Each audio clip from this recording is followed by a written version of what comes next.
Okay, Yeah. you're on board. Cutting short on the presentation, I already was described well enough. Just to tell that, well, since the late 90s up to today's, I had the chance, opportunity to play quite a little bit with this kind of tools, with meeting great people. When narrowing down to the specific topic of tonight, meaning rebar detection and structural details assessment, two techniques are involved. Now, I will begin just with a short overview of why you should have or use a GPR or eddy current. Recent years, my region is assessment of unknown existing structure, big infrastructure. Who knows what's inside there? Heat prevention, I don't care what the hell there is there, but I need to avoid it. Or quite consistent, was that building made as per specifications? Or as a part of the corrosion analysis. Now, this is a couple of years in Italy, but I can grant for all my experience that these four fields of applications find all the NDT user with different shares region by region, but we got a lot in common. Now, as a small warm-up, we're talking about rebar location by mean of eddy current and GPR. So just a couple of words, as short as I can, on the measuring principle, just a reason to know what we're talking about and what we can do. Now, when I use a rebar locator, a traditional rebar locator, I will play with a magnetic field. I will generate a magnetic field inducing electrical currents on the surface of any conductive material, which in turn will generate an opposite field that is the ultimate quantity that I measure. Pretty impossible to memorize that, but the key point is that a rebar locator eddy current gives us number. As good as the instrument is, it will depend on the accuracy, but we will always get an accurate cover measurement and a decent, or depending on the measuring scenario, rebar estimate. Well, when I get a GPR, I do have a device that basically sends an impulse into the conical shape, into the body it's examining, and it measures the distance, like a sonar, of the travel time. So I can imagine that if I travel across a metal rebar, I will measure a certain distance or time when I'm far from it. Then it will decrease up until a minimum. Then again, while I move out, I will measure longer arrival times. That is the reason of the appearance, of the typical appearance of a GPR profile. So we deal with images in here. So we already set the task that might ask us to be on site, but narrowing to the real applications, eddy current by its measuring principle only sees the rebars, first layer of rebars. GPR, on the contrary, can be considered a universal locator, as that it is sensitive to any metal or plastic or air void defect interface. Now, if I have to put down in 4 words, plus and the minus of both methodology, eddy current is really totally independent from concrete composition. That's something that a user always like. I don't have to set whatever parameters for the concrete being wet, new, old, dry. I will always get that shore depth measurement. GPR, on the contrary, is the versatility of that instrument is the real key power. You can see beyond an air layer, traveling on wheels, detached from the surface, and it has an exceptional capability of detecting specifically metallic elements, but not only. Now, if I flip the coin, if I flip the medal, I will see the other side, and eddy current I cannot really give any information on deep bodies, and of course, it's only limited to steel. For GPR, holds the same principle as all many NDT. Whatever I see best makes me blind behind, so I can see perfectly well metal elements. Then I will have a small penetration on behind heavily congested arrangements, and not as good or less effective when the concrete is conductive, so fresh or wet concrete. Okay, that just was a small warm-up. The progression I'm tending to propose today is an increasing level of application and increasing level of expertise, trying to cover in big groups whatever can be done with a traditional locator and the GPR. So the first thing I can do today, just like I used to do about 25 years ago, rebar locators for on-site marks of first layer rebars. Well, then I might want to push my activity and my capability a little bit further, and I may want to address the mapping, the calculation, the assessment of quality of a concrete structure. And then, then I have to step up and move to GPR. We'll have a look at the key applications and features of GPR, and but then, wanting to do more, a glimpse of why choosing the right tool for the job. Different antennas, different systems can deliver, be optimal for different tasks. And if possible, I will just give a small teaser on what the range of advanced, what are called advanced GPR applications are. But let's start from the beginning. And on-site marks and spot measurement with rebar locators. Chalk in your hand, a rebar locator in the other, then you might want to drill, you might want to draw rebars just to avoid them. The typical first thought is about coring, but coring is not the only reason you want to avoid the rebars. We discover more and more that all NDT techniques, I mentioned 3 here, require the preliminary identification of the rebars in order to avoid the effect of the rebars on the measured quantity itself. So it's a necessary tool for everyone doing NDT. But apart from the chalk, we have handheld devices such as this PROCEQ guys that as simple as the interface is, you can get always accurate cover reading and diameter estimate. Of course, it doesn't have wheel. You have to do your rebars one by one. It might come a time where you want to step up to more advanced task, and that's where you need a more productive device. Now, the profometer, belonging to the family of the cart-mounted rebar locators, can deliver easy mapping of broad areas, or just by keeping track of the geometry and accurate detail imaging of small elements. And of course, all the quantities must be ready for reporting. Now, just as a short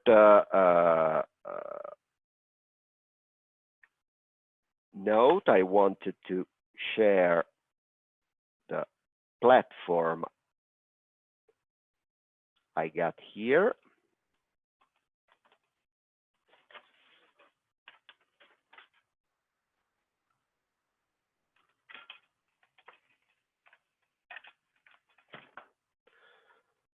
course, it was everything nice and ready before.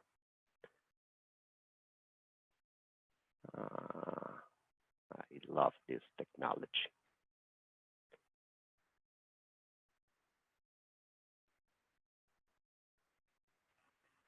One minute for this try, and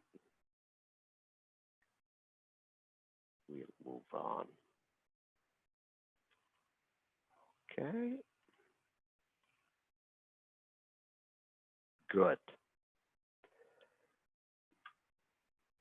Okay, just let me go and look for that that same file we were looking in the slide. Okay, this is about 20 by 4 meters portion of a industrial slab. I can zoom in and have already a glimpse of spacings and geometry, but what I typically want to do is enjoy the view, or the main option that I have is having the full view of long scans. Here I can really navigate through my surface, and what I do have is a quantitative information. I can tap on rebars and reading single rebar values. I can have an overview of the spacings, and what is quite useful, the perform statistics. One of the reasons you may get a call for testing for rebar location is specification mentioned that minimal cover in this lab had to be 25 mm or a number. Let's check that we set the minimum value that the engineer tells me. Okay, 25. I got this minimal value here. I know that 3.1% is below. I see a big bunch of numbers, but what I care about is this dedicated approach, this statistical approach for cover calculation that was implemented straight from a German standard that is being more and more applied throughout the world, that basically performs a characteristic calculation of all the cover values. The good thing is I don't have to do all this algorithm. It's green. Okay, 25 mm was done. If by any reason my engineer said, no, sir, it wasn't 25. You had to be 35. Okay, same results, only partially met by one of the criterion. Then I can go back to my books and check and do the report. What I mean is actual support for the reporting that I'm doing. Okay.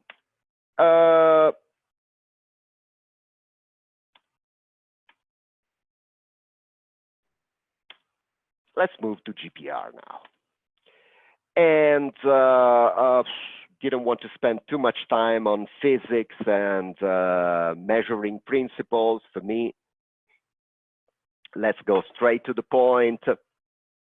And I want to show you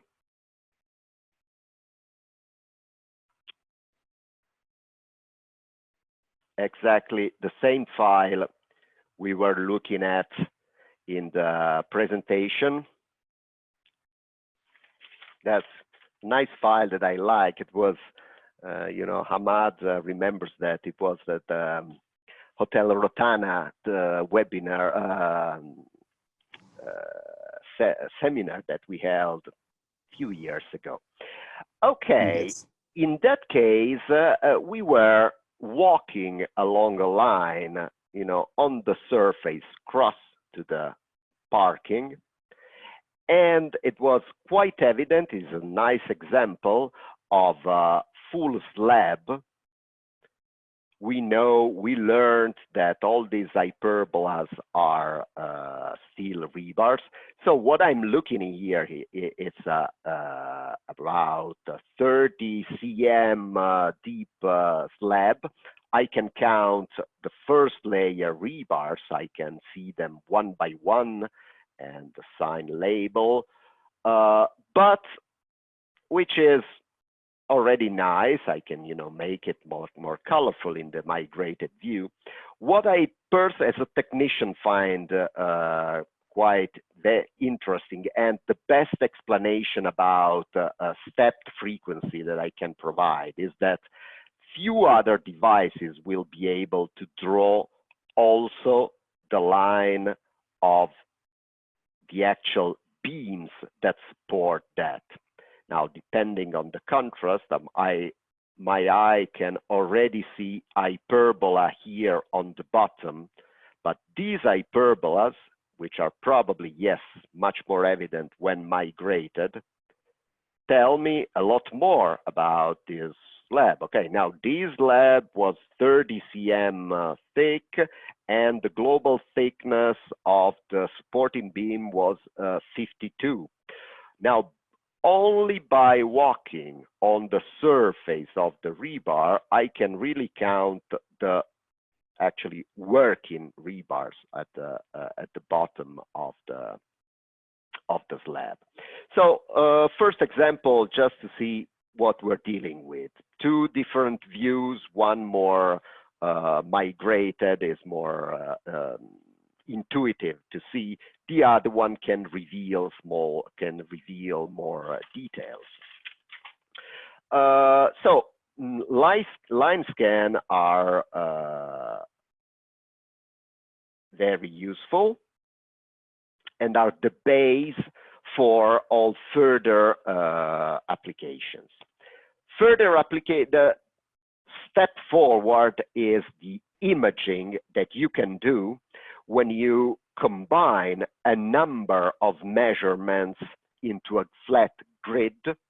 Then you merge all the data together, and let's see what happens.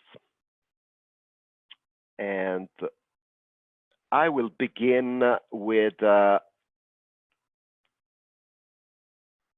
very simple example, the one in the slide. Okay. Now, if I was to look at this single data, I would have no doubts about something here at the top. I see these nice four hyperbolas. Okay. But maybe, I know this file, but okay, there is a further shadow here. Who knows? Well, in this case, it's even less noticeable. So it's in this case, wow, it's really hidden. Maybe if you just would, or here. Okay, but if I do them all at once, here you can see that below the first layer, the cross layer of rebars, here I can see, okay, that's something that's telling me, that's catching my eye, that's driving my attention. That is the key of GPR interpretation today. Basically, using imaging for having your eye helped on where to look for. Say, hey, there's something here. Let's go confirm. Then I will move to the old school GPR and realize that, oh yes, here there's something. If I scroll line by line, I can even see it moving from left to right in this case. Okay, this is basically the two criteria that from now up to the most advanced processing will have to be kept in mind. Making nice images is great and it's extremely useful, but you always have to find back in the raw data whatever you are assessing. Okay, moving on to another case a little bit less standard. So a real beam that I had the pleasure to hear.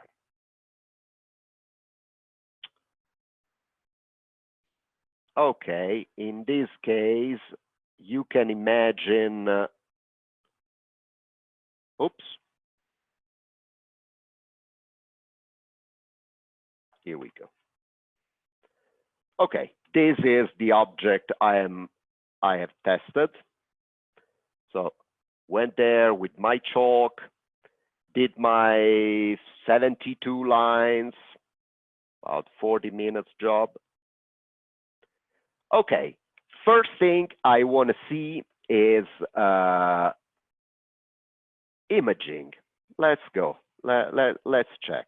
A small thickness, no technical details. This way of looking at the data, it's called the time slice view. It has a Y, X, and I'm looking at the data gliding in and moving out. So let's move down from the surface and let's see what we, okay. I see that there are vertical stirrups, quite reasonable. I see that there is something on the bottom, the first level of rebars close to me. And okay, I start seeing one guy here for sure. There might be more. Yes, sir, there is quite one. And the third one there. Now, if we know what we're looking about, if we have a suspect, I personally suggest checking better this area. These small dots can be noise, can be some real element.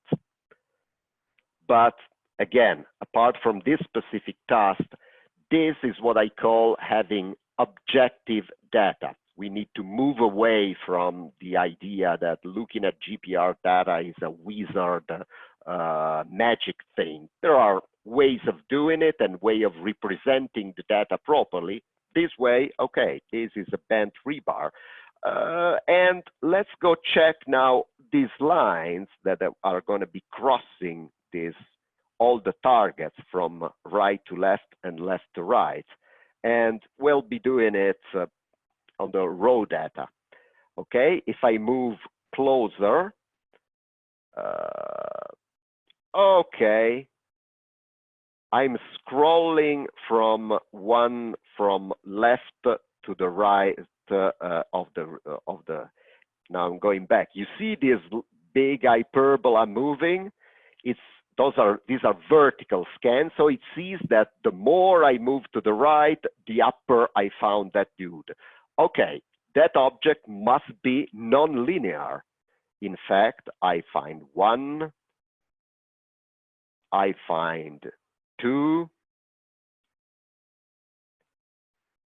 I find three, and look at this thing below here. It's there, moving, in this case, from left to right. Okay, just to confirm that an example of my typical workflow. I look at images and then go chase after the single raw data to confirm those. And well, at the end of the day, the result, the solution was something like this, quite intuitive.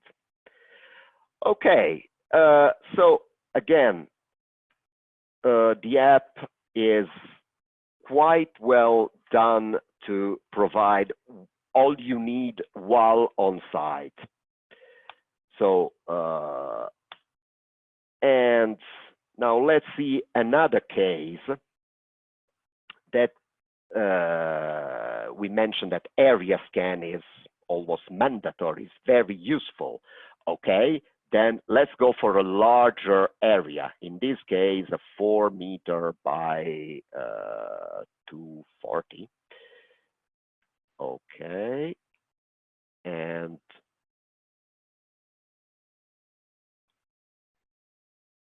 this was done in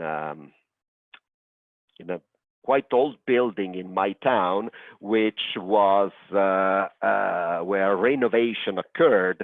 So we had these mixed structural details that we found of, we can zoom in as much as we want for clarity, but I like the large overview, actually.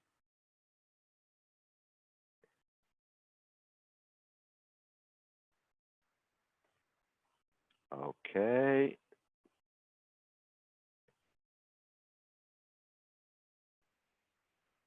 I like the real proportions. Okay, screen is sharing. So basically, reinforcement grid on the top. So far, nothing special. I mean, nothing. But if I move down further, okay, I see a big reflection right in the middle of the room that moves toward the outside. That actually, if you suspect what it can be, it's basically a masonry vault above which a metal reinforcement was put in later years. That's a colorful idea. Let's check, for example, if the vault is, as it appears to be, longitudinal. We should see in some of the cross lines, of the single lines, okay, all these lines cross the vault that I can see here. I can measure it. I can even see something below, but that's something more that I would leave for another moment. But just an idea of the workflow. If I check these kind of lines, the ones running parallel to the longitudinal axis, what I will see is that the horizon of the vault becomes more shallow. You see, I am running parallel to the vault. Now I'm more or less on top of the vault. Now I'm moving close to the further and further from the vault. That is basically the workflow that is done. The nice thing of applying this on reality, of course, that all this job can be projected into the room itself where this thing was taken. And it's probably even easier to interpret when you see it. Once you are sure of that the imaging that you're seeing is not an artifact, but it's supported by good raw data, of course, the broad imaging, we can really look at this masonry vault below a reinforced structure. Again, just an example of this old school and new school or imaging versus raw data. There is not one without the other. The exact same approach, of course, you can imagine that now it doesn't happen that often anymore, but exactly on a small scale, this approach of I go, I map, I check, and I can project really on site when dealing with that specific heat prevention application. It has a large value. It can really save time.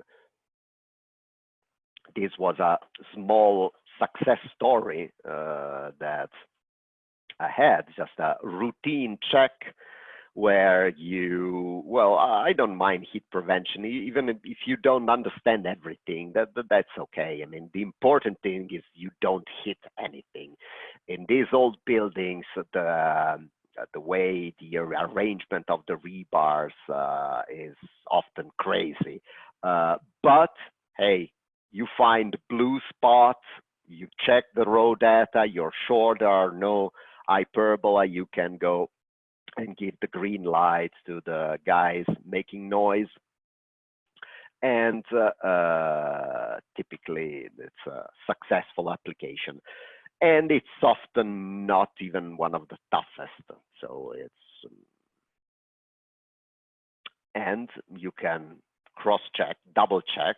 I mean, this was just for my reference that yes, I suspect that there was a rebar right on the left, but let's move a little bit on the right, will be safer. Okay, this is just an overview that I gave so far about the capabilities and the way you progress into the job.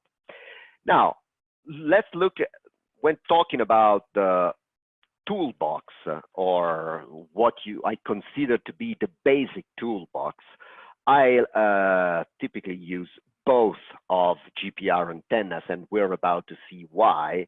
A number of accessories, a rebar locator, but all this stuff that would have taken me more or less a small truck 20 years ago, today I can somehow pack it in a backpack and either myself or any of my colleagues or collaborators are ready to go. This is just to mention that portability, wireless is something. It's not just, it makes a difference. Makes a difference on your shoulder. You have less weight and you always have the right tool with you. Now, a short path through the right tool. We close this part with the toolbox. Okay, now, why and when would I want to choose one or the other? Typically, I like the chance of mounting this thing on wheels and using it effectively the telescopic rod. You make a good number of square meters. On the contrary, when you're dealing with small elements, or you don't want to waste any room of your available area by means of the cart, that's mandatory. You might enjoy, under the right scenario, a larger detection range with this device, but you get a higher resolution. You may have a live wire detector or the optional cross polarization. Is there a choice between one or the other? To me, there is not. It's just they are part of a good toolbox, and case by case, you may decide one or the other. Just a couple of examples on what I mean by productivity or large flat areas. This is a masonry investigation that I had to do on an old bridge. This was 35 minutes for about 60 square meters. It's okay. I mean, it wasn't so exciting, but these are other typical examples, or this is actually partly me, part some of the colleagues I am assisting, specifically in Italy, infrastructures and bridges, and in this case, post-tensioned bridges are key. So there will always be a reason now for this same structure. If I want to scan the whole surface, then the wheel was invented for some reason. On the other hand, this same structure, when you want to investigate these surfaces, keep in mind that these surfaces are key for, especially for PT ducts. PT ducts are in the bottom of the beam. We all agree about that. Quite often we got a small part as small as 15 cm, 20 cm. Okay, in that case, having a footprint just as big as a package of cigarettes will make the most out of the information you can draw from those objects. We mentioned detection range as something you can find in the specifications. Keep in mind that detection range is in general something that the object decides for you. So whatever is the specifications on paper, you will never know before you try how deep your signal will go. It depends. There might be more or less steel. There might be PT ducts. There may be wet material. Okay, in that case, the effective maximum depth will be given by the object. If the object is good and transparent, then an antenna with a broader time window will allow a larger detection. But talking about resolution, just a couple of examples I brought here from latest work that I did. In this case, I got a beam, a reinforced concrete beam with normal rebars on top and a lot of PT ducts in between. How many? A lot. How many? Okay, let's count them. I succeeded in counting even below, as solving below 80 mm spacing to spacing, which is basically almost touching each other. Where single small rebars, you can get even more spectacular results. In this case, the third layer of rebars at around 220 cm, I could count that in this case it was a regular 1 in 50 spacing. You could count the exception of 10 cm. 10 cm spacing at 20 cm depth, unachievable for eddy current and also for many GPR, but done, can be done. Cross polarization is just an option that I included among the choice that sometimes I have. Okay, if I scan normal air crossway, in the crossway, I move the dipole I'm using for the net result is I lose signal on the orthogonal rebars. I increase signal on the longitudinal rebars. And my final goal, I can see better often the back wall or plastic elements. In this case, it was plastic elements, it was a back wall. Same approach, a scan with probably some reinforcement and another object above a vault that was taken from the vault below, before. Again, I lose visibility of the orthogonal rebars. I increase visibility on the longitudinal rebars. This guy stays the same. Oh, then it's plastic, useful for material discrimination. And now just a quick overview of what can be done beyond the app. And I'm specifically talking about, well, my own specialty and a product software suite that PROCEQ started supporting and distributing recently. The basics for this collaboration, for this processing, for me, is the data sharing. I mean, I'm currently following different groups at the regional level, at global level, I'm not saying that the PROCEQ cloud is the only way of sending data, but definitely, as per my experience, is the most effective. What I do with my some PROCEQ users, we just share accounts. When they're on site, I'm at my desk looking with the shared account in real time with the data popping up at my PC. Okay, what can be done on this data? Something to go beyond the app is all kind of volume imaging and AutoCAD reporting.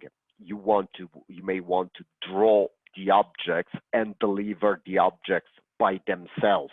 Most of my customers enjoy the nice pictures, but use CAD draws. Or I might want to align under a unique report all the scans done on large and oddly shaped structures. In this case, it was a few kilometers of scan done in a 200 square meters apartment. But again, once all put together, you get the objective information and deliverable on CAD.